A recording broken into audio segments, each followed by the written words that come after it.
Boom, boom, boom. Welcome to the official launch of the podcast, the Perspective Podcast, where you're sitting here with Conor Scalise, a good friend of mine. This man is probably one of the most intellectual people that I know. So I am honored to have him on the show. I'm very grateful, and I know that you guys are going to love him too. So Conor, thank you for coming on the show. Glad to be here. Thanks for having me on. Absolutely. So just to give a little bit of a background, Conor is a very diligent worker. He's very hardworking, and this man has actually reached partner at such a short period in his career. I'm honestly astounded and just very happy. So tell us a little bit about your background. Introduce yourself a little bit to the people viewing this podcast currently. Yeah, no, I'm an attorney here in Hartford.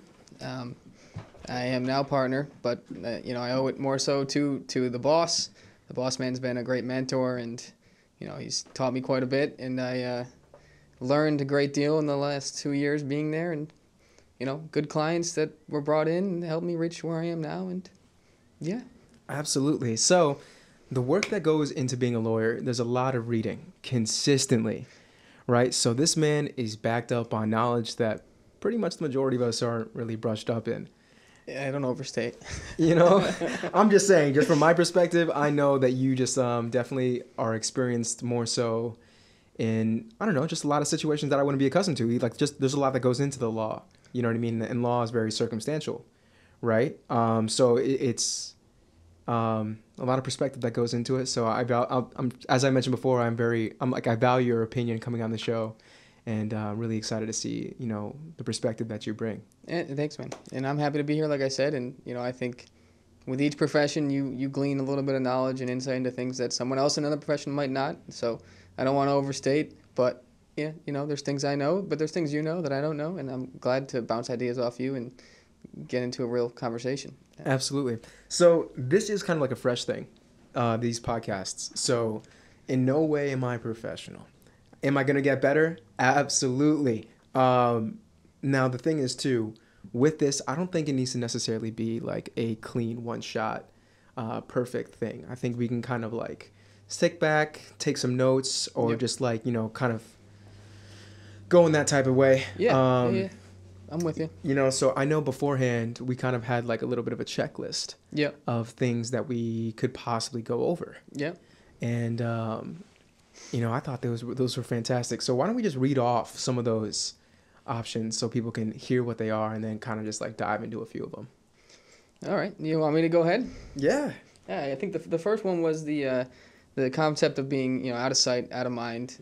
And I think that's becomes more and more relevant as you get older, and as you grow apart from people in distance. I think some of us have that tendency. If you're not seeing someone every day, you tend not to think too much about the things that you aren't seeing or people you're not seeing. And a good friendship, it's less relevant if you do, but when you get together, the vibe's there and the relationship's there. But right, that's that is a huge topic. Honestly, I think that is a very significant topic, and that's kind of something that I've been also looking into, like just from when I was young. You know what I mean? Because I think there's a lot that's going on in the world, right? And I think as we get older, we concern ourselves a little bit less with what's going on because we have so many problems on our own. Right. You know what I mean? We just want to focus in on our dilemmas and kind of not even pay attention to what's possibly happening. Yeah, no, I'm with you. I think like, and I think like the way that the world looks at people, like if you are truly getting upset about things that are happening in the world that should be fixed, then people kind of will start to look at you like, bro, you need to chill. You need to get happy. You need to be a little bit more out of sight, out of mind. Yeah. You know what I mean? It certainly cuts both ways, I think. And I think, as you're alluding to, there's a lot of it is on a personal level. It's, you don't see the same people. Those people are out of your sight, out of your mind. You don't, maybe you're not reaching out to your friends the way you used to because, maybe your friend lives in California or lives in Florida. But then, as you're mentioning, there's the concept of out of sight, out of mind with regards to, huge issues in the world. And, I think we all live in our own our own echo chambers and thought bubbles. And, you get caught up with life, with work, with family, with your everyday, day-to-day stuff. And you sometimes, forget about all the terrible shit that's happening in the world. and I don't think there's bad intention there. I think that's just human nature. Is what's in front of us is what we're going to deal with, and these problems might not be in front of you, but you hear about them and you feel a certain way, but then you go back to your day. And again, that's not everyone, and I'm not saying that's necessarily you or myself all the time, but I think that's normal, and I think it's normal to feel infuriated by something you see, and then to go back to your daily life, because you gotta put food on the table, you gotta make your money, you gotta work hard, accomplish what you want to do, have your legacy if you want a legacy, build it, build your future. So it's part of life, I think. I definitely agree. There's a happy medium, I think, because obviously there's people and friends that we love, we don't see every day, even though we may not see them, we still have that feeling, that consideration for them. Certainly, yeah. And also with the problems that we put on the back of our mind, I think it's good to be out of sight, out of mind to a certain extent, so you kind of not be moved. But I also believe that if you're too passive, then nothing changes. And I feel like that's kind of like a bit of weakness. If you're too out of sight, out of mind, you know what I mean? There's a balance so that you don't get destroyed, or you don't waste your time. You don't just like go down a rabbit hole that you don't need to go down. Right. But I also feel like there's also things that should kind of upset you to the point where they can't get out of your mind. No, I mean, I agree.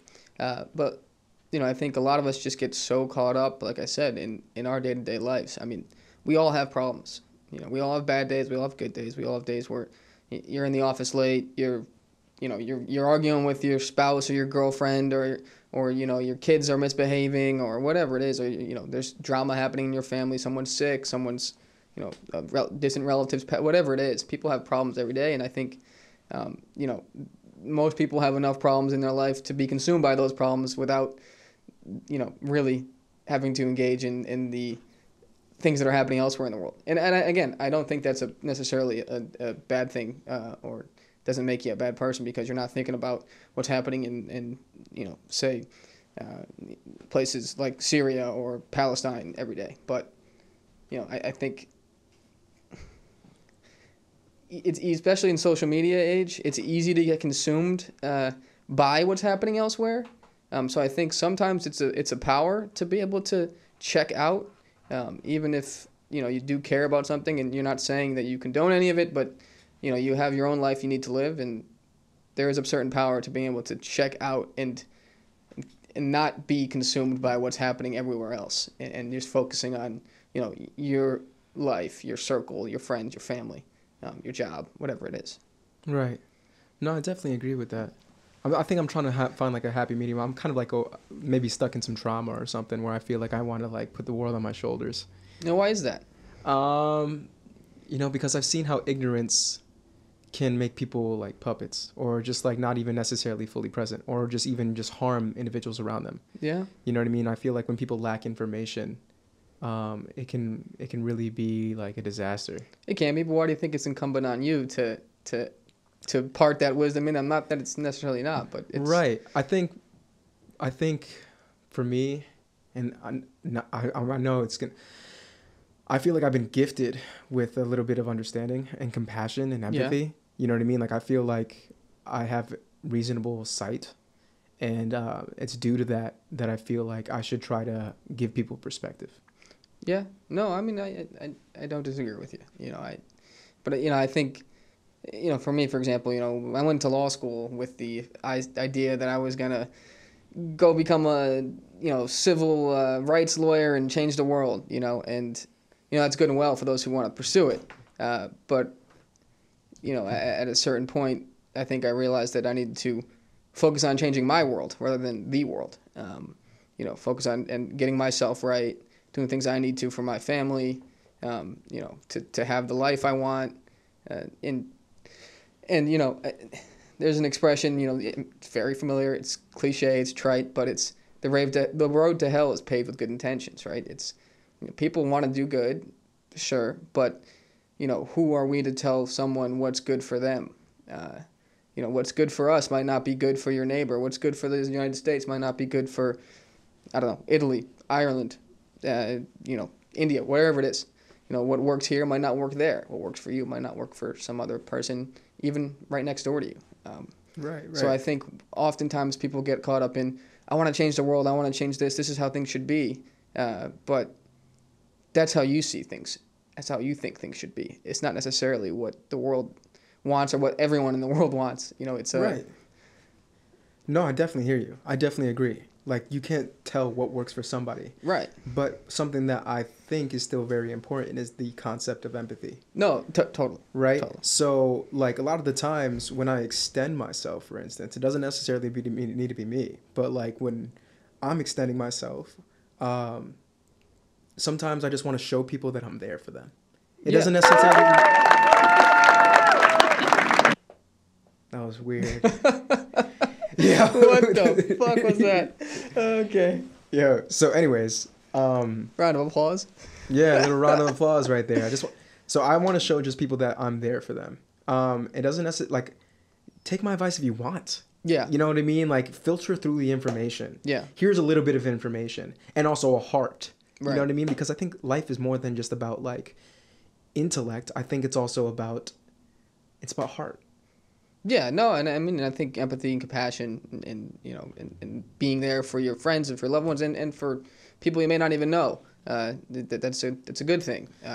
So something that I think is that I would love for people to be a little bit more open when receiving any type of information. I think a lot of the times people like to shut out information and we block it out. Like, there's a concept that I've heard where, like, a lot of people live in this mentality of scarcity where, like, and even in politics, like, people will think that they can't even maintain their beliefs if a contrasting belief even exists. Right.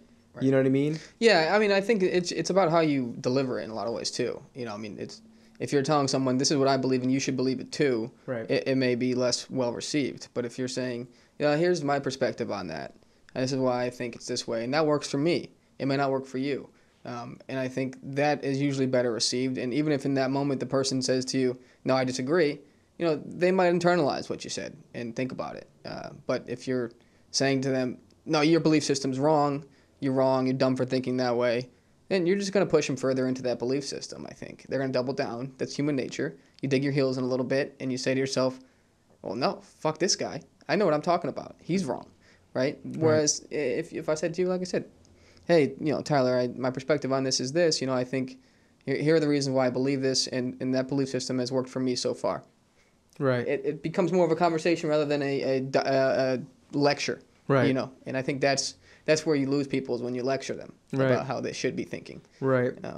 Right. Yeah. No, that's definitely true. And I think I have a duality. It's just like, I think just with everybody, we're working in a duality. We're working off of, like, multiple thought processes simultaneously. Yeah. You know what I mean? Because you may want something, but then you do something completely different. We're all certainly operating off of duality, I think. Yeah. And personally, I think what even like maybe a controversial opinion is, I think that I think the human experience is flawed. I feel like humans are just flawed in general. We're just flawed creatures. I think flaw is part of the human experience. Yeah, but I that's what makes us human, I think. Nah, but I mean, yes, but I feel like we take it to the worst level every time. I feel like it always is just about me, and sacrificing other people. It can be. I mean, I think part of the reason that you might feel that way is because that's what's magnified in our mainstream media and social media. It's the negativity that becomes, this is, the world's terrible, everyone sucks, because it's all you see on TV and on social media is negative people, on the news talking about terrible events, or people in your comment section being negative and argumentative. But the truth is, the vast majority of people are good people. I've encountered many strangers in Hartford, in New York, wherever I am, and just had a conversation with them. Just a perfect stranger from a completely different setting, background to me, and they're always, 99.9% of the time, those interactions are pleasant. Occasionally you'll meet an asshole, or, someone that is incredibly selfish and inconsiderate, but, I think vast majority of people, have good intentions. No one thinks they're doing the bad thing. I mean, not no one, but most people, even if they're doing bad shit, they don't think I'm doing bad shit. Their system of belief is that the thing they're doing is actually not so bad. Or maybe they're just ignorant to what is good and bad. And again, I'm not the one to draw those lines. But that's, I think that's part of it. I fucking love Conor's perspective. Truly do. See, I've called Conor the hope before. And I swear to God, I feel like this man gives me hope. Oh, well, You know, Honestly, appreciate that. because I can be kind of like a little bit like cynical, I think, when it comes to like human experience. I think it's easy to be, especially in 2023. I think that's the way. I think part of it is media, and I think another part of it is politics, in the sense that division among the two, in America, for example, the two major parties actually, in some ways, distracts us from what's really happening behind the scenes. And I don't want to get conspiracy theorist about this, but there's part of it. I think division benefits people at the very top. Right. And I think Right. that, And I think that's where my cynicynism comes in. I think on a broad sense, I'm a little bit cynical, but when it comes to the individual, I'm very optimistic, I think. Yeah. No, I mean, I think that's reasonable. I mean, it's not a secret that the people at the very top are incredibly self-interested and self-motivated, and at the end of the day, what they care about is money. And at the end of the day, everything in our society comes down to money. We're not gonna impose these restrictions on this industry because guess what? They make a lot of money. We're not gonna give free healthcare. Why? Because there's a ton of corporations making billions of dollars every year on healthcare. I mean, we're not gonna find the cure to cancer because guess why? It's more lucrative to treat it than to cure it. I mean, these are things. I'm not saying that might be a little conspiracy theorist-ish, but I think you understand what I'm trying to say. No, I'm with you. Yeah, I think that's part of the issue. I'm there. But again, most people, common man, not the president of some country, not the senators or the giant corporation, the conglomerates, but most people that work an honest everyday job are good people. Everyone just wants friendship and and love, and wants to be happy in their own right. I mean, that's the vast majority of us, I think. So as far as like, do you think out of sight, out of mind needs to be solved, or do you think it's fine just as is? No, I mean, that's a difficult question. I think in some ways part of it has, to a degree, been solved with the advent of things like social media. I mean, social media, as terrible as it can be, it also was responsible for a lot of great change that happened, at least ending some dictatorships and some totalitarianism governments in the Middle East. The Arab Springs, that was all through Facebook. It's connecting people in protest against a larger evil. So there's and we see now. I mean, you can't go on Instagram without seeing something about what's happening in, say, Ukraine right now. I mean, but I don't know. It's a tough question. I don't know that necessarily needs to be solved. I think to a degree it's a good thing to be able to compartmentalize, and just get in your own path and stay on your road. But you also, of course, it's important to consider, what's going on in the world and how you might be able to impact it. Though, again, you don't want to project all your beliefs on some person from an entirely different culture, because your belief system might not work for them. Right. But I also just to throw in my perspective in there, I think it's also good to always be willing to share if need be. Yeah, I agree. You know what I mean? I don't think it's like so out of sight, out of mind that like if you see someone getting mugged in the street, you just kind of stay quiet. I feel like there still needs to be some type of thing, a vigor. That's insight. I mean, that's insight. If you're seeing it happen, you do something. But, it's no longer out of sight at that point. Right. I mean, it's and I think it's an interesting concept. I mean, yes, on the broad scale, it is somewhat problematic that people are very easily able to just forget about what's happening in other parts of the world, or even other parts of the country, or even 20 minutes down the road in some areas of Hartford, or an hour down, 84 or whatever, 91 to Bridgeport. It's. And to go into the concept of the media, projecting certain ideals, I feel like things have taken a tempo where we are becoming desensitized. I feel as if the things that would have really enraged us even a few years ago are just so common now that people are just so complacent. Getting out of sight, out of mind, complacency is I think it's simpler than it used to be. Yeah, no, I agree. I mean, you're inundated with tons of information and news, and a lot of it's exaggerated or faked or whatever it is. I mean, it's hard to sift through it all, and it's hard to. I mean, you can't focus on every issue that comes your way. And I think out of sight, out of mind has now even also progressed to even social interactions. I feel like people have now not even become so accustomed. People are not accustomed to social interactions anymore that they don't really engage in them as much.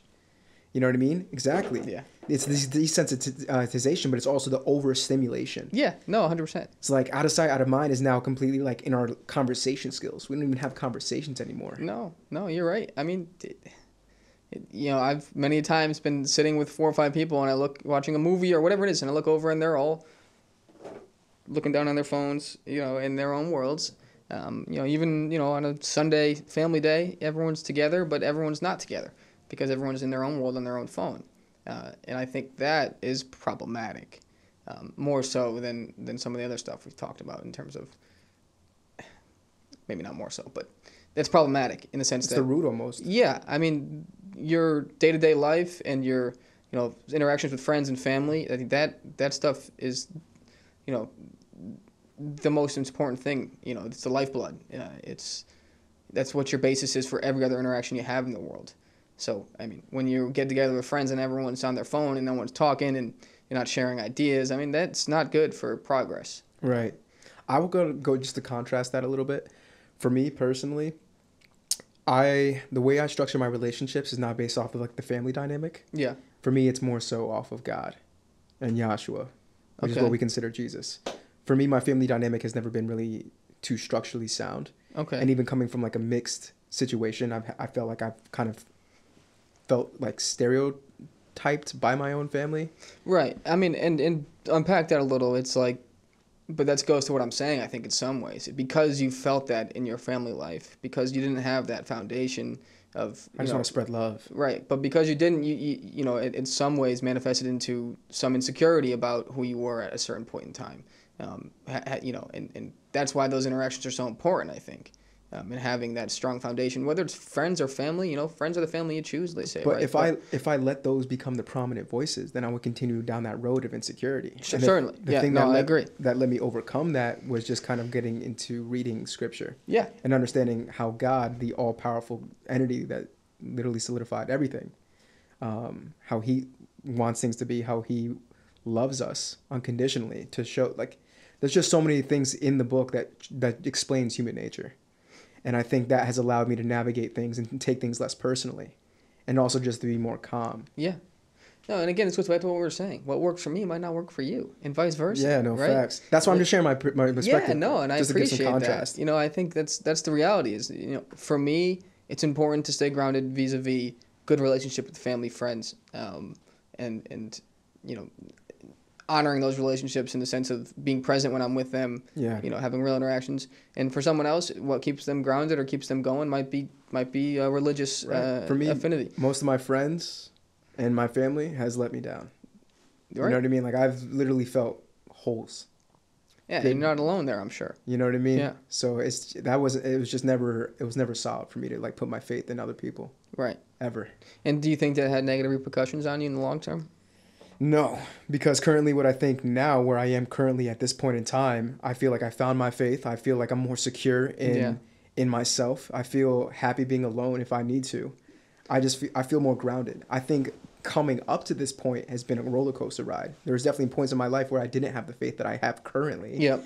And I was lost and scrambling and really kind of trying to find answers in any which way that I possibly could. I wanted to be loved. There were so many, I remember going back into the conversation of duality. There were a lot of things that were happening, simultaneously, that, I just couldn't even explain at the time. Yeah. But now what I see it as a spiritual battle and a flesh battle, like a body battle of my body and like this world and like the desires of this world. And then also some spiritual characteristics also having a part in the shaping of circumstances as well and actions. And you found what works for you. I mean, you found that thing that has given you hope again and given you, faith and grounds you. And that's important. And there's nothing wrong with being alone. Don't get me mistaken. I'm not saying you got to be with I'm never friends, alone. family. You know what I mean? Yeah.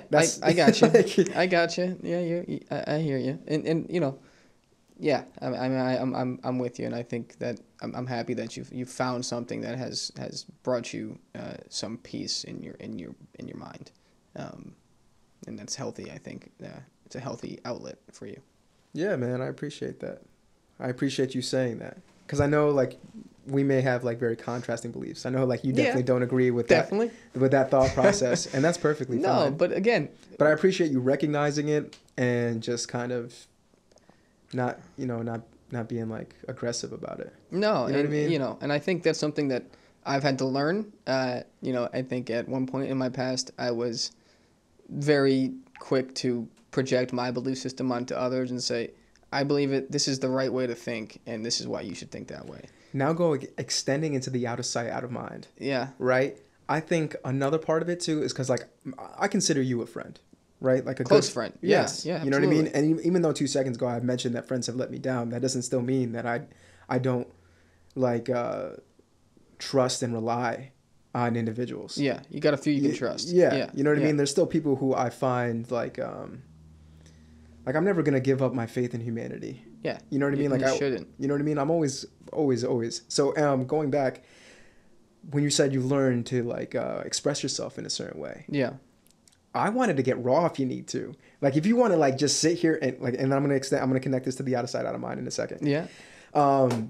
Like if you need to explode and just like go like, just like to explain your thoughts and like, you know what I mean? Like this, whatever, then I would like as a friend for you to feel safe and comfortable and to know that you are still loved, you are not judged, you are not condemned Yeah, no. in thinking this way. I do. And connecting it to the out of sight, out of mind, I think a lot of the times with individuals who we interact with, they'll put on personas because of this out of sight, out of mind. What I show you as opposed to what I truly am. Certainly. For the Yeah. purpose of inclusion or whatever it is. Not being, ostracized. condemned or ostracized. Yeah. You know what I mean? Yeah, So- no, I agree. So I want you to be your authentic self. Like out of sight, out of mind. I don't want you to just like suppress ever. You know what I mean? Be yourself. And I never feel like I have to when we're having a conversation. I think, you and I have a healthy way of disagreeing. I think that even when we are vehemently opposed to each other in terms of our belief system, we're able to discuss it in an intellectual or at least honest way and without, insult or, taking it personally. Even though these issues we sometimes talk about are incredibly personal to us. So I never feel suppressed. And I'm not feeling suppressed now. I really genuinely mean that. I think if that works for you, I'm happy that it does. Now, it doesn't work for me. And perhaps that's my upbringing. Perhaps that's things I've learned over time from people that I have immense respect for. I'm not sure. But for me, religion was never it. Even as a kid, I remember going to CCD, and I was 8 years old and crying every time I had to go because I just, for whatever reason, I didn't buy it all. I think maybe at that point I was taking everything I was reading about it too literally, and it was supposed to be more so a figurative lesson. But for whatever reason, it never jived with me. And that's not to say that I have strong beliefs as to whether or not it's all real, but I don't. For me, religion has not been the thing that gives me peace and serenity and motivation. Understood. For me, that foundation has been, in large part, family and friends, relationships. That's my religion, essentially, in that way. Perfect. No, I hear you. And so I have so many things that I want to say. First and foremost, I guess what I would touch on first is that I don't really agree with religion either. Like I'm a firm believer in Christ and in God. But not an organized religion. So just to give an example. Yeah. Moses is given the 10 Commandments. Okay. Right? And in that commandments, it says, thou shalt not have an idol that symbolizes or represents the heavens above or the waters below. Yeah. So you're not supposed to have anything that represents God, anything in this physical world. We worship these crosses. We worship these symbols. Then they're not God. But all these churches are decorated with crosses, with Yahshua hanging on the cross. And that's not even Yahshua. If you actually do your research, like the name Jesus has been altered. Okay. Right? The image of Jesus has been altered. That was actually like a guy from Italy way back when who wanted the power of Christ. So he made himself that image so he could, leech off of that power a little bit. Right? So that's not how Joshua looks. That's not his name. And we're not supposed to have crosses on churches. And if people were really into the book, they would know that. But these churches, they just seem to go left. Well, yeah. I mean, a lot of these churches, again, it comes back to one thing. Money. These are giant enterprises. I mean, the Catholic Church, you go to the Vatican, and I had a problem with this when I went. I've been to the Vatican twice, and both times I just couldn't escape the thought. And you're done touring the Vatican, and guess what you do at the end? Gift shop. And guess what they sell?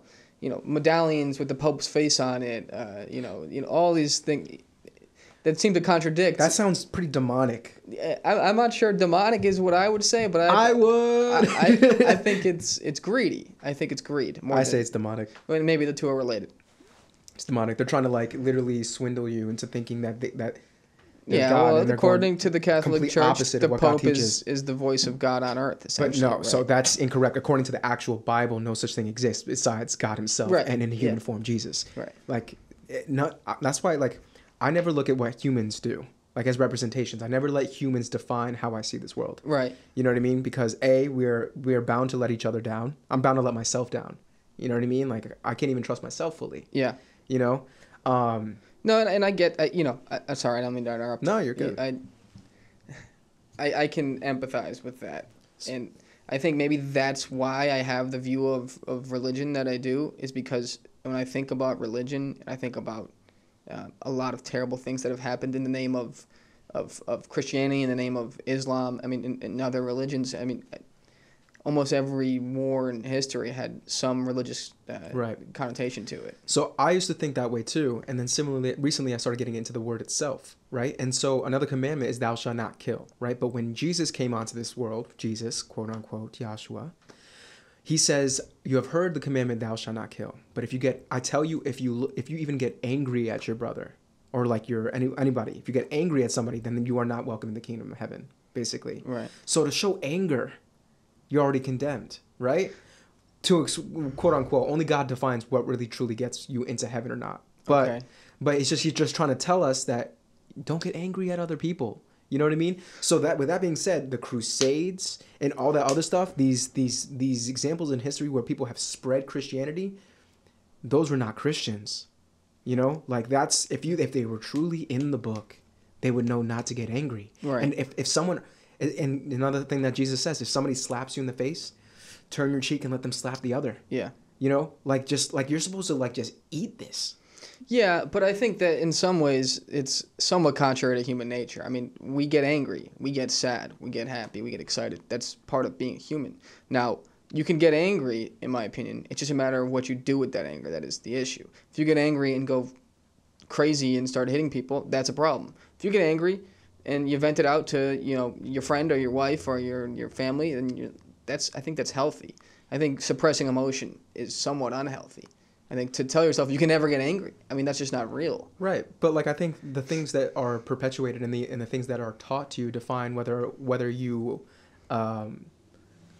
get control of something or you let it just explode, right? Because before I used to get angry all the time, you know what I mean? And I saw how like it didn't like necessarily get to once it got to the word, it got to a different level, but I saw how my anger reflected in physical reality and how it wasn't something that I should perpetuate. Yeah. You know what I mean? So I got like physical examples of why I should get a control of the anger. Yeah. And then once I actually started like just living life a little bit more and just becoming more calm and then reading the word, you know what I mean? Finding that peace and understanding that there's more to life than just what I see. Yeah. Then that just kind of, like you can have perspective that allows you to come back. Right. You know what I mean? Yeah. And I feel like with that perspective, that greater perspective, it allows you to control your emotion to an extent. Well, I think that's the key word there is control rather than suppress, right? Right. It's you don't want to suppress your emotion. That's to keep it all bottled in and never feel what you really want to feel. 100%. I think is unhealthy. But it's control. It's being, it's the difference between a toddler and an adult when they get upset about something is, a toddler's going to throw a temper tantrum, right? An adult, I mean, some do still, but, it doesn't really fly in the professional setting or among friends. No one wants to be friends with somebody who throws temper tantrums. So it's control. Doesn't mean you're not getting angry. It's just how you exercise that anger. Right. I think part of being human is feeling these emotions. Mm-hmm. If we didn't get angry, I don't know that we'd be human. I think that's why, if you're going to use a religious example, Jesus was different. He was someone who didn't feel those things apparently or he had great control on them. I'm not sure. But we all can't be Jesus, right? We will never be Jesus. Right. And I think that's, so you need to feel emotion. You need to feel anger. You need to feel outrage. You need to feel sadness, happiness. I mean, Otherwise, life is just one even keel, and there's not much to it. It's just Right. it's yeah. So I want to take a few steps back, Yeah. and then I want to kind of get back to like where we were. So when we're talking about like conversations about that we have, I think they have kind of progressed. I feel like I'm cutting you off. No, not at all, not at all. Going like so the conversations through the years that me and you have had. Yeah. Like you were describing that theory. I forgot what the word was, but that cordial in a sense. I don't know. Like we got something out of it. Like it's intellectual, but it's like I don't even know. Honest, yeah. But like I think through the years, this is just my perspective. Yeah. Again on this, we had these debates, and I think for me, I didn't necessarily have, and I'm still growing as a person. Like full control of my tone, control of like the expression.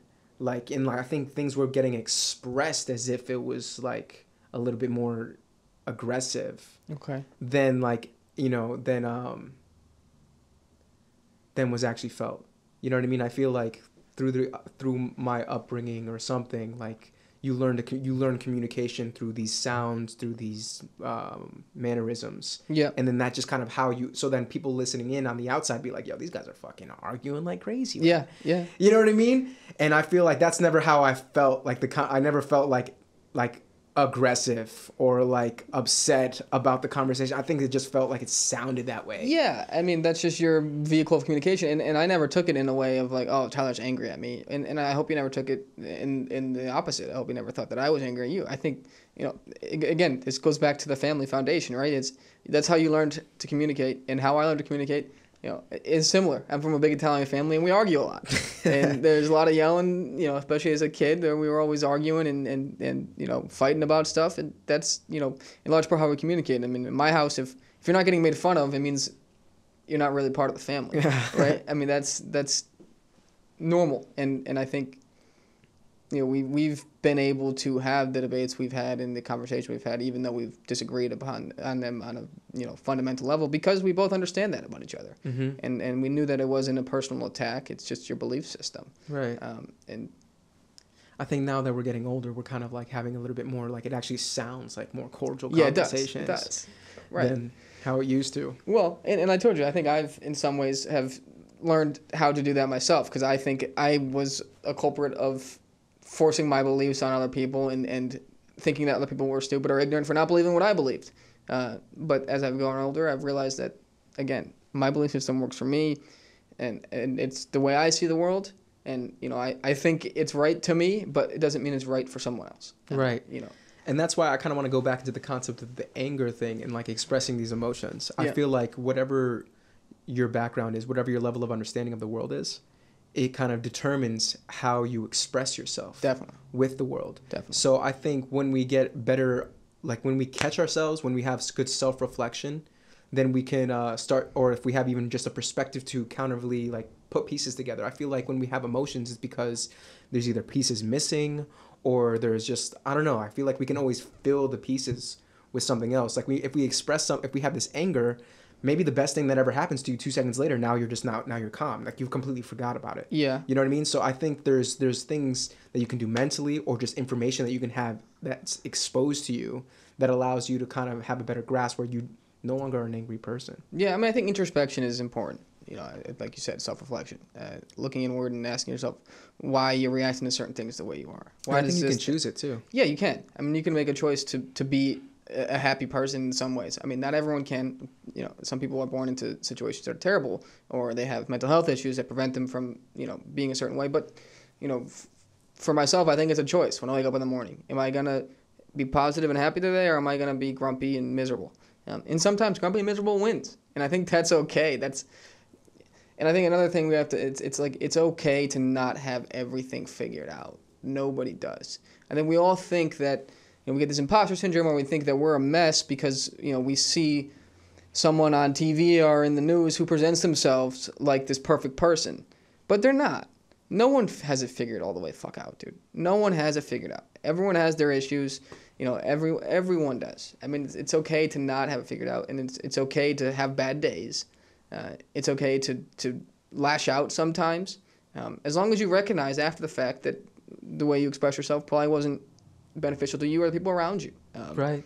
I think that's the key is the introspection, the self-reflection. Right.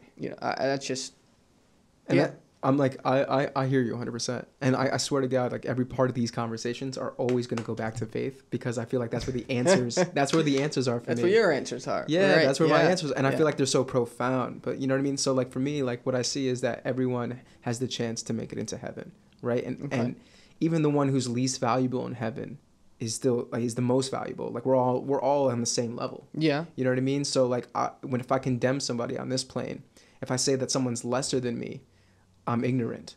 You know what I mean? Like, No, I agree. If heaven didn't exist, if there was no such thing as an afterlife, then you wouldn't be able to put people's lives on a set of scales. You would say that this person is more valuable. But because there's an afterlife, no one is more valuable than anyone.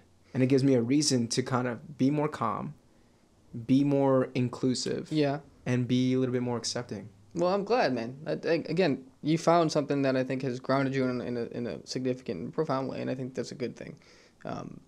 No, I would somewhat balk at the idea that without a heaven, that means you can say people are less than other people. I don't think that's the case. I think it just, in large part, depends on what you value. There's people that think if you're a billionaire or a millionaire, that means you're a better person than some poor person. But there's other people who realize that it's not about that, and for them, it's more so about, are you kind? Are you helpful, kind?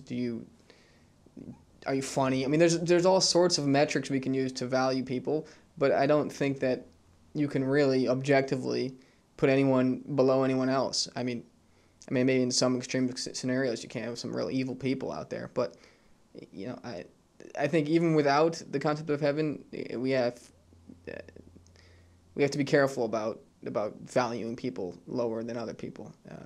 Because I think that's a product of what your system of belief is and what you value. So for you, success might look different than it does for me, and it probably does. And I think we know that it does. I think we've had this conversation before. So I don't know.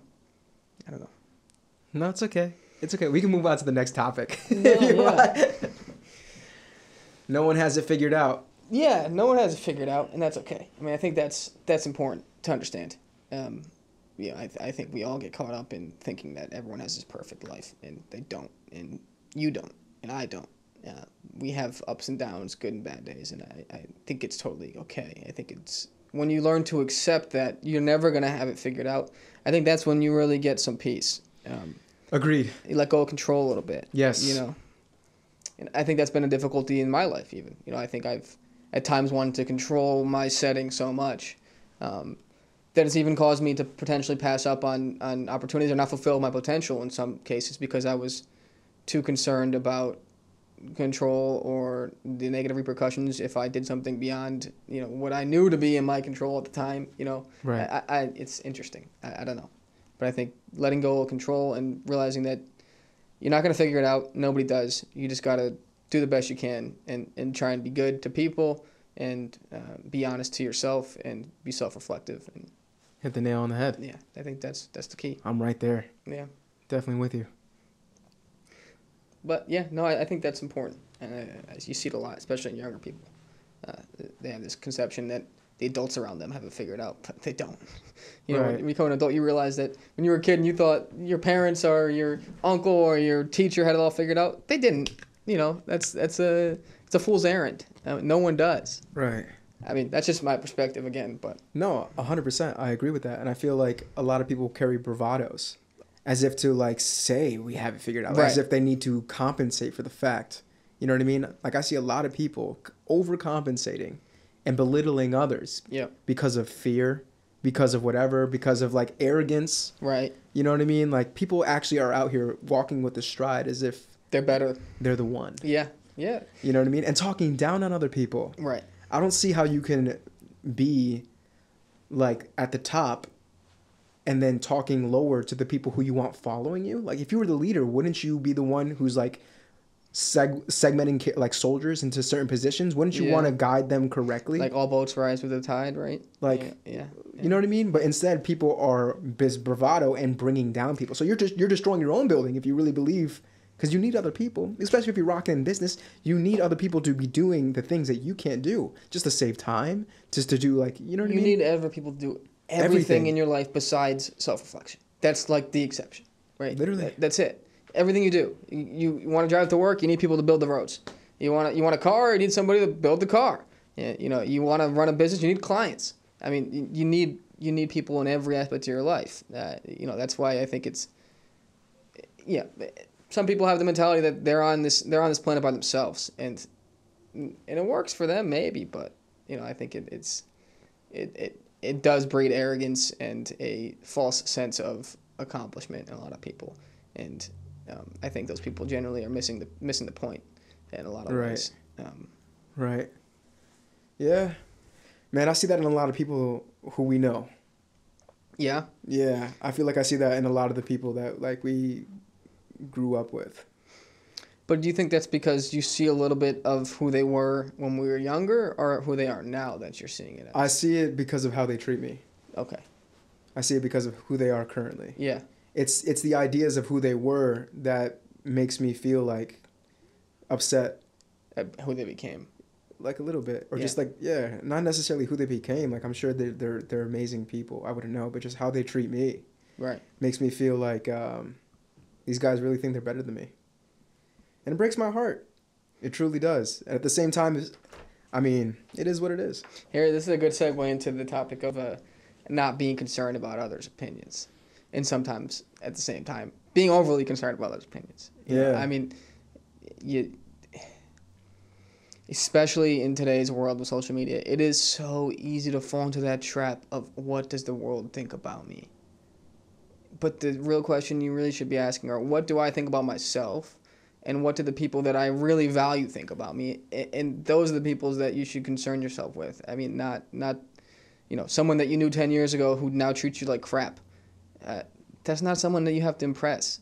I mean, that's not someone that you need in your life.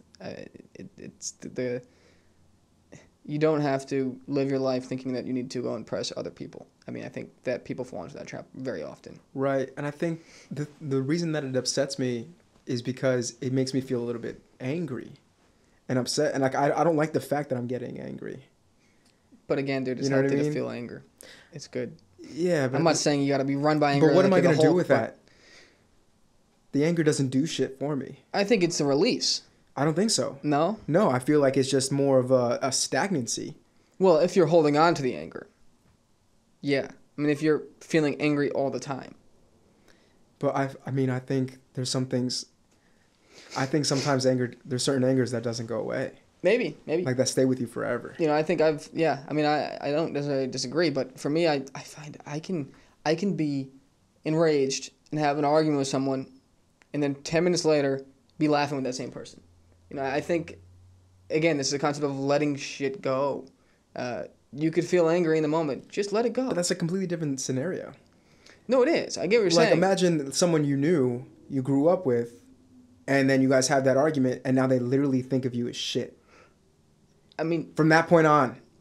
So, if they think of you like that, like, why do you even care to have that person connected to you in any way? And why do you feel a need to maybe correct that impression they have of you? You know, I think a part of me, it's more of like a heartbroken type thing. It's like it's a humanity type thing. Yeah. A part of me doesn't really give a fuck at all. And then another part of me is just like, this is fucking heartbreaking. You know what I mean? And then it's like, if I saw someone else experiencing this, I would feel upset for them. Yeah, no, I mean it. And then it's like, I hear you. It saddens me to hear you say this. It still gets me upset when individuals are like negative. You know what I mean? I don't like seeing negativity in people, especially like I feel like as somebody who is very loving, as someone who wants the most for everybody. Yeah. Like I feel like I'm someone who sacrifices myself for the purpose of building others. You know what I mean? I feel like I've always taken that role. But I think you could build others without sacrificing your own sense of self-worth. I don't know if it's necessarily a sense of self-worth, but like sacrificing, like, I don't know, like it doesn't necessarily need to be self-worth. I think through the years I did lose value, feel like I lost, but I still feel very valuable. And like, I know like I'm very valuable. There's never been like I've never really truly second guessed my potential. Yeah. you know. But you can get discouraged. Like, I'm sure, like, if you go the extra mile for somebody over and over and over again, Right. you know what I mean? There can be some discouragement involved. Oh, for sure. And it's normal to feel that, though. I mean, that's, again, you got to feel these things. I mean, I think there's some people that don't allow themselves to feel sad, to feel anger. And those are the people that end up doing horrific things, because eventually it comes to a boiling point, right? But it's okay to say to yourself, this really breaks my heart. And this makes me angry and sad, and I wish it wasn't the way it is. But I'm like balancing scales, bro, because I'm bro, I'm like, I don't want to be spiteful. Like, I feel like the spite would be a power in itself, but then I'm just like, now I'm second guessing that fuel. Well, no, I'm like, that's not a good fuel. Spite is not a good. Spite is a. But then also trying to rebuild the image is also not good fuel either. But who are you rebuilding it for? Them or you? Right? I mean, when you're being spiteful, what are you being spiteful about? You're being spiteful because you have a feeling about someone else. I mean, I think your motivation should be internal, rather than this person doesn't believe in me. And don't get me wrong, many great athletes have had that person tell them when they were young, you're never going to be an NBA player. You're never going to be a soccer player, whatever it is. And that has fueled them. And it works for them as an athlete. But in the day-to-day world, it might not work for you. It might be an unhealthy way to approach life. I think I found out the answer. And what's that? So, okay, so I think it's because, like, this hard emotion is because the world wants you to stop loving people when they treat you wrong. You know what I mean? Like, that's how the world wants you to do things. What do you mean? Who's the world? I mean, the world meaning everybody in the world? I don't know. Like, it's just like either metaphorical or something. Like, I think like it's just like it's trying to push you like just give up or something. But like, I think for me, even though anyone treats me wrong at the end of the day, even if I get upset with them or whatever happens, I still love them. Yeah. And I still want the most for them. And that's just always what it's gonna be. You know what I mean? I don't care how wrong you do me. Like, at the end of the day, like, I love you, and that's what it is. I think it's the fact that the world wants you to give up, and then me having like this emotion that, like, I want to sustain love. I don't want anybody to change me. I don't care if you love me back. I don't care. Yeah. But then the world telling you that you should not love them, and I think that's where the conflicting emotion comes from. That's where like the detriment goes into, because like you have this emotion, now you don't know what to do with it. Do I suppress it? It's like you're suppressing the love, and you don't want to suppress emotion, just as you mentioned. No, you don't. So that's what the problem is. It's like it's now me telling myself through conditioning of how to cope with this stuff, and it's being an improper lesson. And I think I'm supposed to just still fucking love at the end of the day. That's what it is. Yeah, I mean, I don't think you have to necessarily love the person that has absolutely shit on you. I can love them from a distance. But you can also... I can still love them. I can love them. Again, I think it's like detaching. Like, not feeling like you need to feel anything for them is okay as well. Like, I still love them. Yeah, maybe you do, and that's good, and that's healthy. I still love them. As long as you're not... At the end of the day, I know, like, and this is the thing, too. Like, I feel like there's people with, like, negative energy, bad energy, and they want you to collapse. They want you to become resentful. And I think the most powerful emotion out there that exists is love. So if someone's coming back, combating at me, and I'm overpowering with love, that's very powerful. And even if I die, like, I think that's still ultimately a good representation of how you should be. Yeah, no, I agree. And I don't necessarily think love is necessarily an emotion. And I mean, it is, but it's also more than that. I think it's a verb in a lot of ways. It is, yeah. I mean, right. People have this concept of, like, let's take marriage, for example, that every day you're going to wake up with butterflies in your stomach, and that's love. Like, no, it's not. Yes, you're going to have days where you feel that. You feel fantastic about it. But then there's going to be hard days. And love is, like, being able to push through those things and recognizing this person is incredibly valuable to me. I can't see life without them. And I'm so angry at them right now, but I love them anyways, and we're gonna talk this out and work through this, right? Like, people have this idea of love as being a fairy tale thing. It's not. Love is fucking messy. I also think people see love sometimes as weakness. I feel like they see you expressing people do. They see you expressing consideration towards their future and their who they are, and they think that this person is weak, or they think I'm trying to put a leg over on them or some shit. Whatever it is, people look at others who express love and they look down.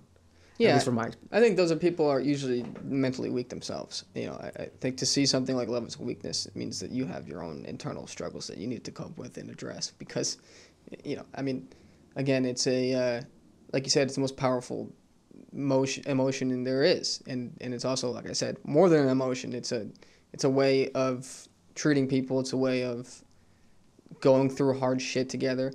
I mean, I fight with myself. When I was a kid, I fought with my brothers all the time.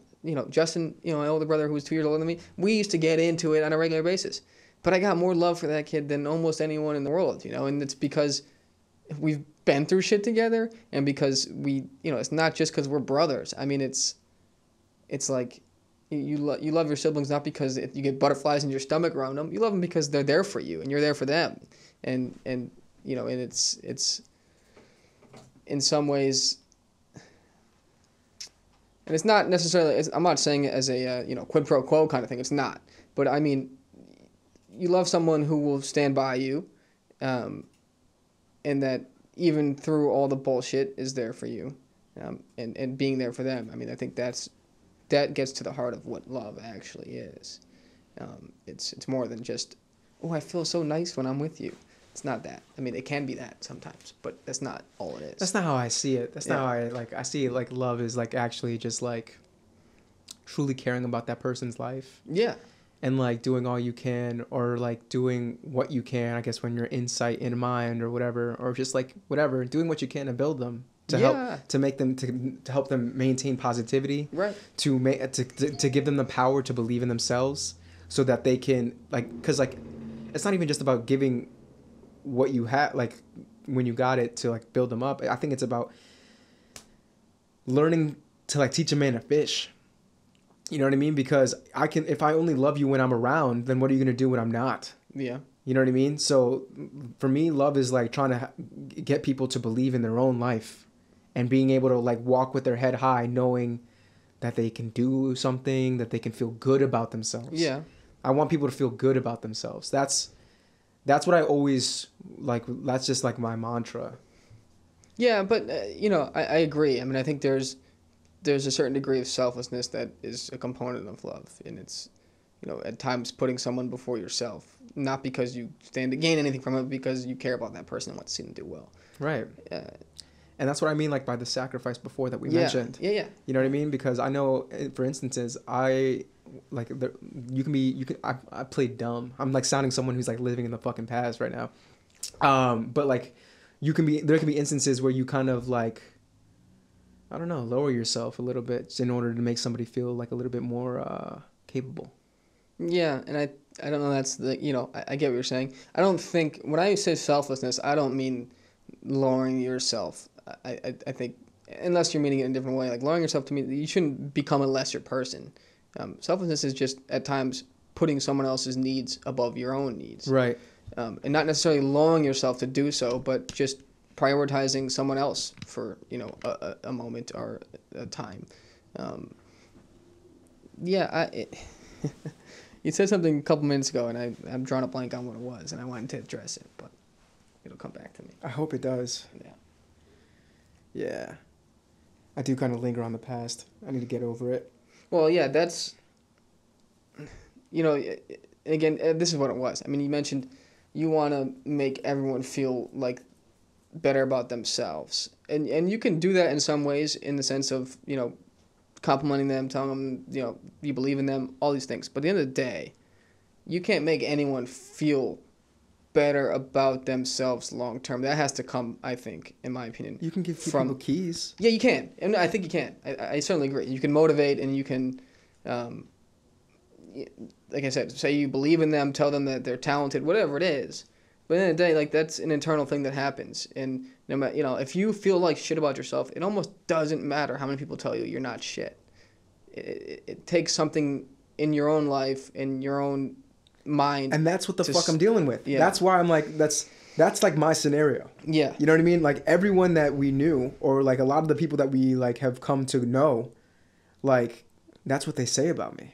You know what I mean? And that's why like I have this, that's why, you even start the page like fucking Transformation Tyler. Like I'm trying to like show people that I'm not fucking worthless. Yeah. You know what I mean? That's like this, it has become a significant fuel for me. And I think it's more so not just because of my perspective, but also because there's others like me. Right. There's others who have like felt this way, and they may not have the potential or the keys to actually get out of that and actually start believing in themselves. Yeah. You know? So. Well, I think you hit the nail on the head. It's about giving them the keys rather than unlocking the door for them. Right. Right.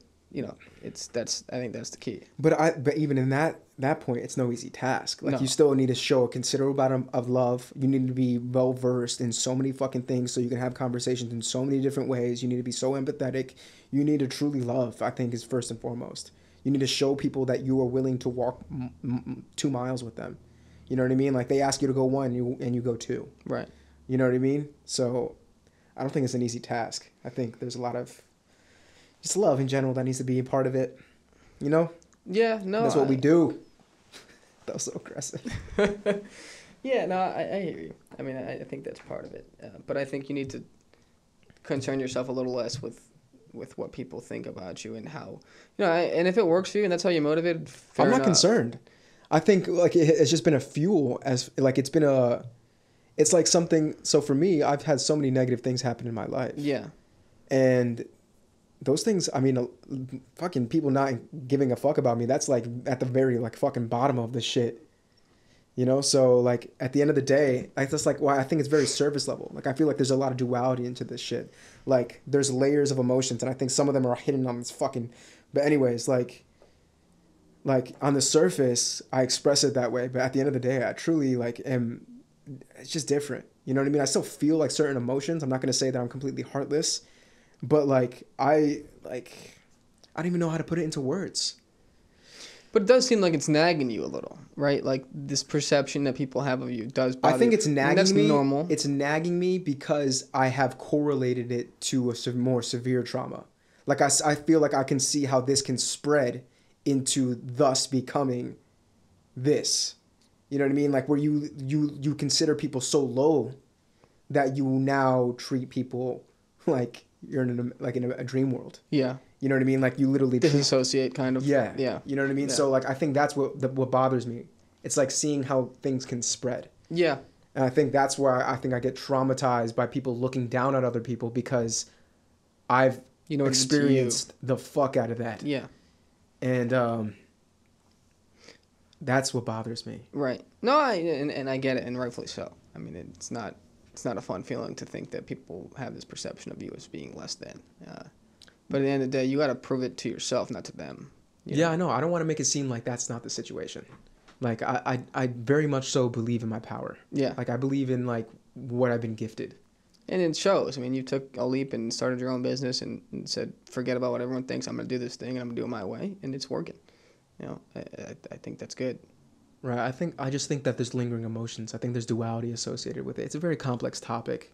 Because how can you say you don't give a fuck and then do give a fuck at the same time? You can't. You know what I mean? But at the same, like it's. You can't. I mean, typically when someone says they don't give a fuck, it means they give a fuck. Not always, but a lot of times. And it's okay to give a fuck. I mean, it's not a bad thing that it bothers you that people that you loved at one point, or maybe still do, have this perception of you. But I think if you spend your life trying to prove to them rather than prove to yourself, it's a fool's errand. They might have the perception of you, and that perception might never change no matter what you do. Right. And again, this is about letting go of things you can't control at all.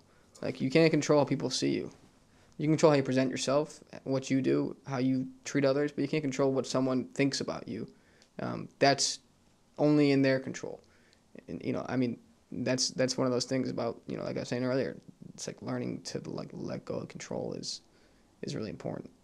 Yeah. No, I think I've kind of always been an individual. I think I just need to like work into it a little bit more. Yeah. Because like the things that I used to do like would very much be like I didn't care about how people saw me. Yeah. You know what I mean? Like it's kind of like within me. But I think some things started to catch up to me, and I became a little bit more closed off and reflective and like nervous because like you come into that survival mechanism where people's perspectives are now thus controlling your life and making you think that's who you are. Or not just that, but I'm saying like when you're young and you go through trauma, like you're very helpless. So like to appease is a safety mechanism. You know what I mean? And when you're looking at how other people are, like, you know what I mean, to appease, like, you got to learn how to maneuver this shit to, like, de-escalate. Yeah. You got to learn to, like, how other people have control over your life, and then you learn these things that work for you as a child that no longer work for you or serve you as an adult. Right. You know what I mean? So through time, I think it's just been like a fucking roller coaster where, like, I've gone through stages of not giving a fuck, and then I've, like, gave a lot of fucks and then gave, like, no fucks again. Yeah, yeah. You know what I mean? Like, it's like it just comes in waves. You know what I mean? And I feel like it's learning to control those top and bottoms, like, or just, like, it's constant reflection. Yeah, it is. And I also think part of we have a tendency when something happens to us to immediately judge it as good or a bad thing for us. But I think, with the exception of, some very extreme scenarios, I think you never really know whether something in that moment is actually good or bad for you in the long term, right? Like, it might feel like, it's good for facts. you now. I mean, 100%. It's supposed to always be good. It's supposed to always be grateful. I mean, we talked about this before. I think I saw someone talking about this Chinese proverb. It's like, who can't call it? Huh? Can't call it. What do you mean? Like something like, so this guy, like, he has, like, a son. Yeah. And his son breaks his legs. Right. He's like, oh, I'm so sorry. Or it's like, is it good or bad or some shit? He's right. like, can't call it. And then now they want to recruit him in the army. Yes, right. Son breaks his leg, and the dad's so upset, like, my son can't do this, and, whatever else. And then the army comes, and they want him to go to war, and the neighbors come and say... And all of them died. Yeah. And the neighbors come over and say, oh, it's so lucky that he broke his leg. What a great thing. Right. And he's like, we'll see. And then there's, like, I forget the rest of it. But it's that idea of, we'll see. I mean, take it as it comes. It might feel good right now, but you don't know in the long run, whether it's a good or a bad thing. I wish I remembered the whole proverb. I shouldn't have even mentioned it since I didn't. But the idea is there. It's things happen to you, and you don't really know whether in the long term it's a good thing or a bad thing. And you may never really know. I mean, some people who have terrible things happen to them, they end up using those terrible things to make something of themselves and to motivate themselves, and end up, maybe you experience trauma, and then 10 years, 20 years later, you become a spokesperson for that trauma, and you help millions of people. I mean, you don't know. You don't know. I mean, that's part of, again, we don't have it figured out, and you're never gonna. Right. I don't know. Yeah. No, you're right. This man's correct. Maybe we should move on to a new topic. Been lingering on this. Yeah, we have. But I think we covered a lot of topics in that discussion that we were going to talk about, because they're all kind of related in a lot of ways. Yeah? Yeah, I do. There was one that I definitely wanted to talk about. Go ahead. I got to look at it.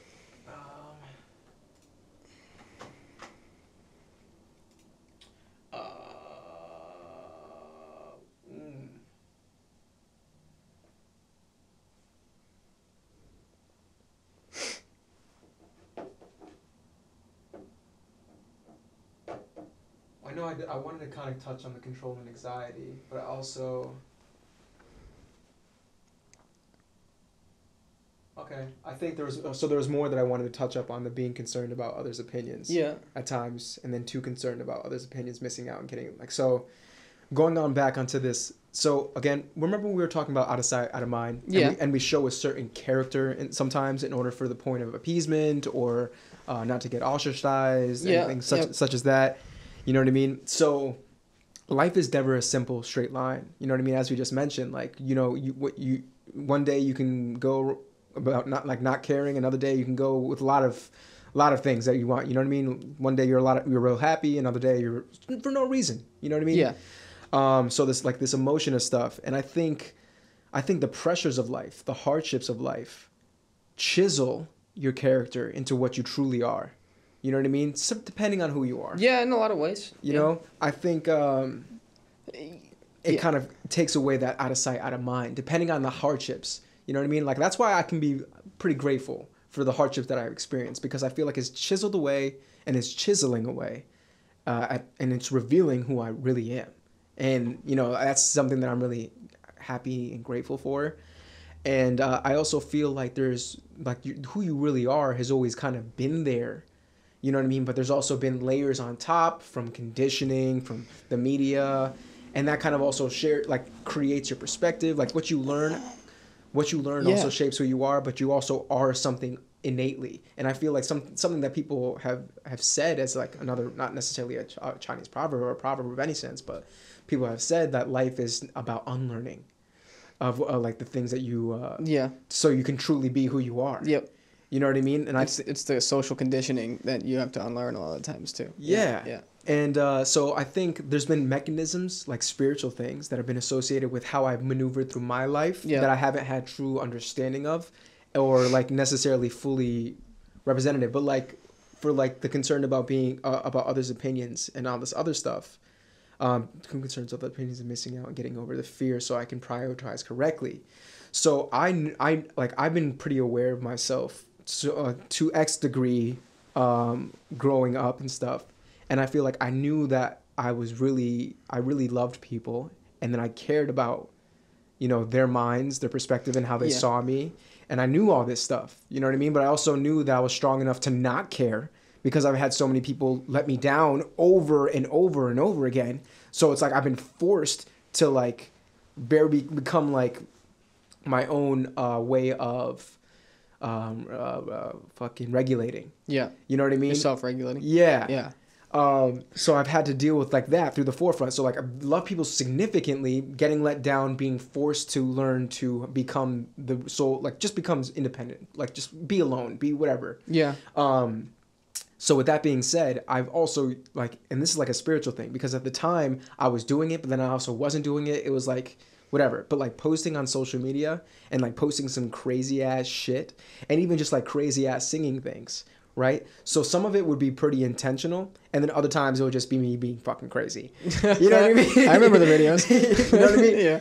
But like for me, like the way I saw it is that like I had big dreams. Yeah. Like I wanted to be more than what people saw me, and I also wanted to be an actor, and I knew that like you have to be stern, you have to be like a wall, you have to be stable, you have to be whatever you need to be. So I would post things in order to know that it would get backlash. I would feel the cringe myself, especially when it came to like the singing videos. I would listen to it and be like, ew. But then I would post it because I don't want to hit that note. Like, you know what I mean? Like, I want to feel the pressure of fucking up.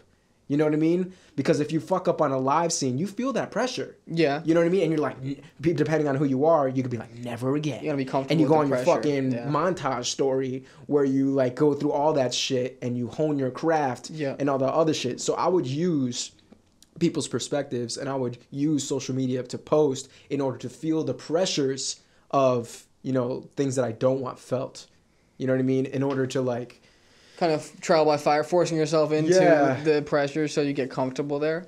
A little bit, and putting yourself in an uncomfortable position. But not, like literally allowing it to, because I know that people are going to think negatively about it. Yeah. You know what I mean? I know this. So like, what's the worst that can happen? I didn't think that people would actually end up coming out and hating me. But that's fine. Oh, yeah. I know. But like, that's like something that I would use. And I think now, because I've done that, because I've kind of gone through this like social like destruction, I'm not really nervous. Like, bro, like I'm like out here like filming like very high intensity situations, and it's like it doesn't really mean anything to me. Like, I mean, it means like I love doing it. But you don't feel like you're worried about the backlash. I don't feel like it's scared. I don't feel That's good. Yeah, that's progress, man. I mean, that's a good thing. Because if you think about it, like as humans, our number one fear is public speaking. Like a lot of the most time. people. For most people. Yeah. Certainly one of mine, and it's a contradiction in what I do for a living, but it is. It is what it is. Like we're a very social creature. Like we want to be included. That's just like literally part of our nature. We operate with each other. That's how we operate. No, like we said earlier, you do need people. You can't do anything without people. Exactly, 100%. But at the same time, there's so many people out in the world. And if a small group of people don't like you, then that doesn't really matter. There's a lot more people that you can connect with. But by just using social media to kind of like condemn yourself in a way has allowed me to put pressure on myself to thus. It's just a tool. Yeah, no, I mean, and maybe not that specific example, but I understand what you're saying. It's kind of leaning into discomfort a little bit to grow. Right. I think a lot of us get very comfortable in a certain lane. And when we start to feel uncomfortable, we push back into our lane. Right. But I think when you lean into the discomfort, you actually reveal some things about yourself and maybe fulfill a greater potential than you would have had you not leaned into that discomfort.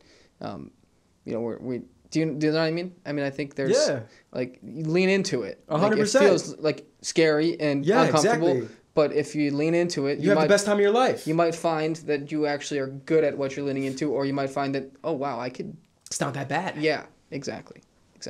So I can definitely understand that. Yeah, and I mean, I experienced that with work. I hate public speaking. I always have. I never thought I would be in court.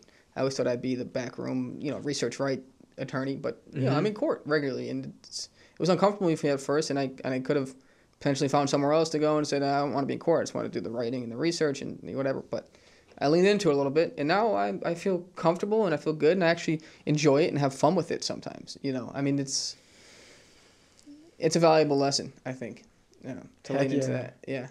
Heck yeah. Yeah. I want to do that a little bit more often, man. I want to make, like, I feel like I would make it a play.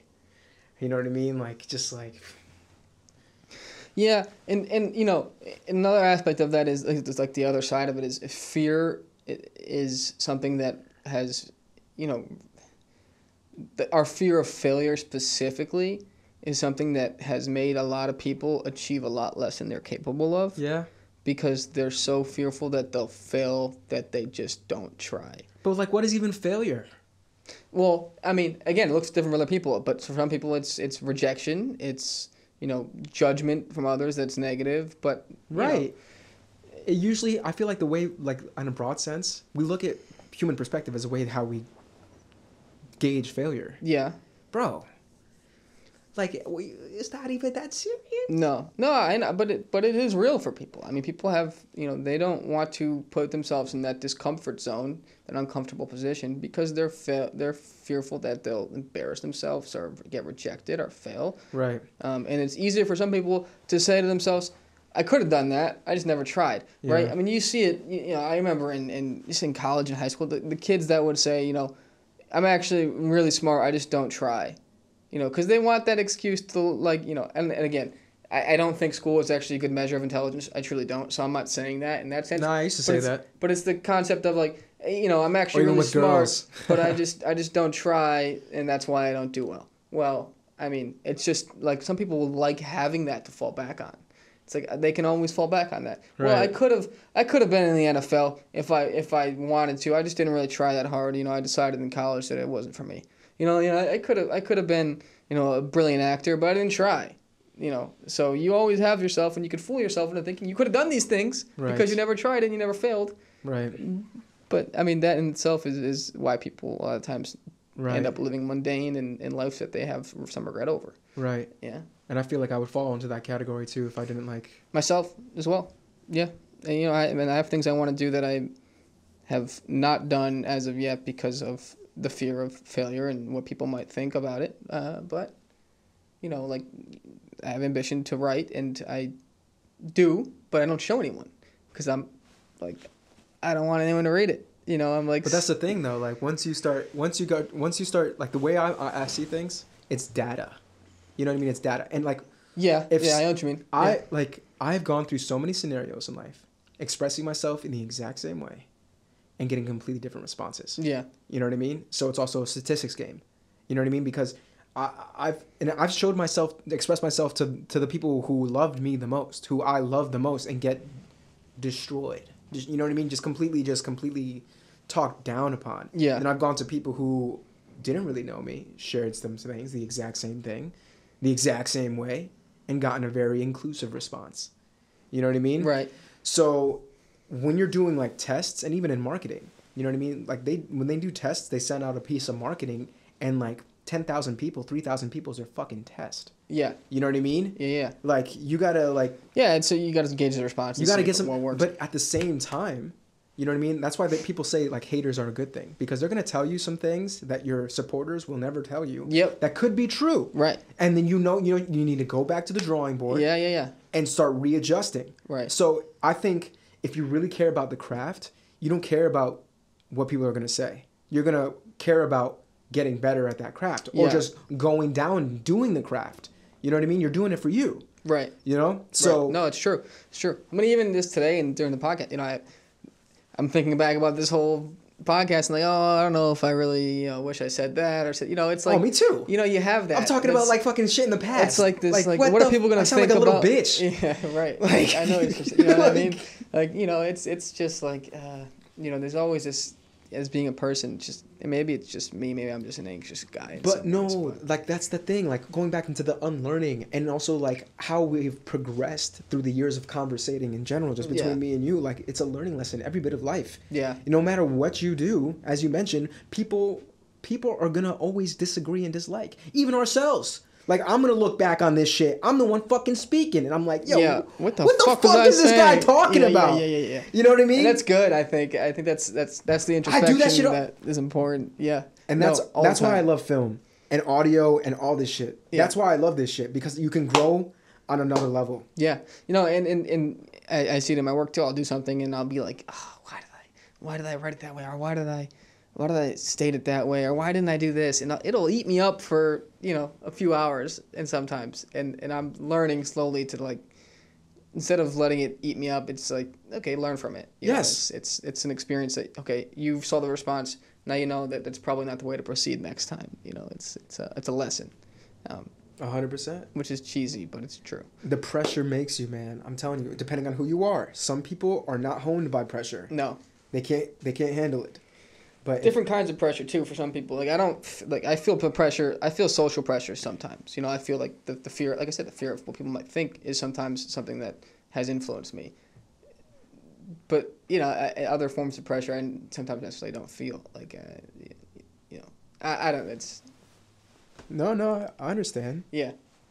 Like For me, bro, like I'm telling you, like I'm pretty grateful for like all the shit that I went through. yeah. Because from a very young age, I was looked down upon, and my perspective was basically fucked. Yeah. It was crushed. Yeah. And I didn't really have necessarily people to share it with. And even like in my, like, I had my father abuse the fuck out of me. My actual biological father. Yeah, I know. And doing some wild shit. Like my earliest memory is him beating my mom. And then other shit too. But then also in this house, my stepfather literally just like taunted you. not just that, like he was honestly like sadistic. He wanted to sacrifice my image to my mother. He wanted to make me look bad so he could build himself up. Right. And he would just constantly build me down. And then it came to a point where I wouldn't be able to even speak up to my mom and her like actually think I was being truthful. Right. So, and even just like with my family, even like like the fact that I was of mixed color, like I was literally treated like a little bit differently. Right. Like looked down upon. The half your family. And knows. here I am, the most fucking loving child out Right, here. right. Like my mom used to tell me, like whenever we go out in public, all I used to do was hi, Yeah. hi, just fucking saying hi to everybody. Yeah. All I wanted to do was have people love. You know what I mean? I just wanted to love people and just have love each other. Yeah, but you also wanted to feel loved. It wasn't But just not just that. right. Like I mean, I think it's normal. I wanted love. just It's not love. a bad thing. I wanted to feel love, but I also wanted to give love. I just wanted to be a circle of love. Yeah. You get what I'm saying? Like I wanted to Yeah. be true interaction. Yeah. You know? wanted human connection. Yeah. Yeah. And then I've noticed how like I was not a dumb kid. I would use my cuteness as a way to try to leverage, but then it going nowhere because these people are fucking sadistic. Yeah. You know what I mean? So I'm grateful in these experiences because it's taught me that some people are non-responsive. Some people are actually ill-intended. Yeah. And, bro, like, what the fuck is that? Like, that was my foundation. Right. No, You know and what I that mean? and that warps you as a kid. If I live like that for the rest of my life, I'm dead. Right. You know what I mean? 100%. And this gets back to like you can't control how other people treat you or what they think about you or how they carry themselves. You can control how you respond to it, what you do, how you treat other people, and that's what that's what I mean. Sometimes I'm just like let go of this shit. Like, and not you. I'm not saying this scenario because that's you've been through quite a lot and it's not easy just to let go of it. But don't let it define who you are. Is more so of it. And I think you haven't. I'm trying. Yeah, and I'm trying. I think maybe at a stage, you may have let it define you a little bit. 100%. But I think you worked through it. I'm still working through it. Yeah, and Who knows though if I'll ever fully be out of it? yeah, and you might always linger a little bit. I think it will. But again, everyone has their shit in their life that lingers, that was uncomfortable. But I can tell you that discomfort is like it's like an itch. Yeah. It's like it makes me want to do shit. It makes me want to go down unconventional roads. Yeah. It kind of like it excites me to a certain point when people disagree with me. Right. Like I find kind of enjoyment in that. Yeah. You know what I mean? But the thing that lingers with me is like people who I've known from a young age, who now just like I mean I don't even give a fuck anymore. But like I still kind of like No, still you do. I still That's have love. okay. Yeah, you know what I yeah. mean? I still have love. I'm not gonna become like a. It's just not how I am. Yeah. No, it's gonna bother you, and that's normal, dude. I mean, it's okay. It's just, you know, you gotta just remind yourself that it's not a reflection of who you are. It's more a reflection of them, right? It's like those are people that just will judge someone based on a few bad decisions, and that's their perception of someone, rather than giving you a little bit of grace and saying, oh, maybe he was just having a tough time with something, or Right, but you know. I'm telling you though, like I've learned. We're kind of like going on pretty long-winded now. But, Yeah, I gotta wrap up in a couple minutes, but yeah. What I'm saying is like I've learned so much. Like it has been data for me. Yeah. You know what I mean? Like kind of like seeing how people respond to social media. Like you would literally think that I hurt people. Yeah. You know what I mean? So Yeah. like people are literally idolizing what they see on social media as like a reflection of true reality. Right. Well, that's the problem. I haven't even done anything. I mean, maybe I've made some wild, crazy videos, but I didn't hurt anybody. No. And people are out here treating me as if I literally You're a criminal, like have a killer done some or very something. terrible shit to Yeah, them. Yeah. You know what I mean? So it's just data, and it's just perspective. No, I think that's a legitimate, you know, point. It's people. It's interesting. I never thought about that for you. You know, it is. It's true. You've never intentionally or unintentionally, I think, like hurt someone by posting some video of you singing that maybe you cringed at. Even I'm fucking cringing at it. Yeah, but you know, and that's people. People have an interesting way. And that's what breaks my heart. Yeah. Okay. End the scene. End scene. That's good. Okay. I think we're gonna have to pick this up again. I think there's some good pieces in there, but I think I need to filter through. Yeah, I think the first 10 minutes were probably the first crazy. The first part of that out of mind conversation. Huh? I feel like we got a lot of wild shit in there. Yeah, I think the first part of that out of mind conversation was like, but then we got into it. There's moments there though. I think that were. Yeah, we'll see. I feel like I can't hear normally right now. I feel right? Like, Doesn't it feel weird? Yeah, I'm like. It's like everything's so high quality. I feel like I'm on like a fucking Whippets, dude. Like. We got out of the simulation. Oh my god. Is this real life right now? Yeah, I don't know. I'll never know.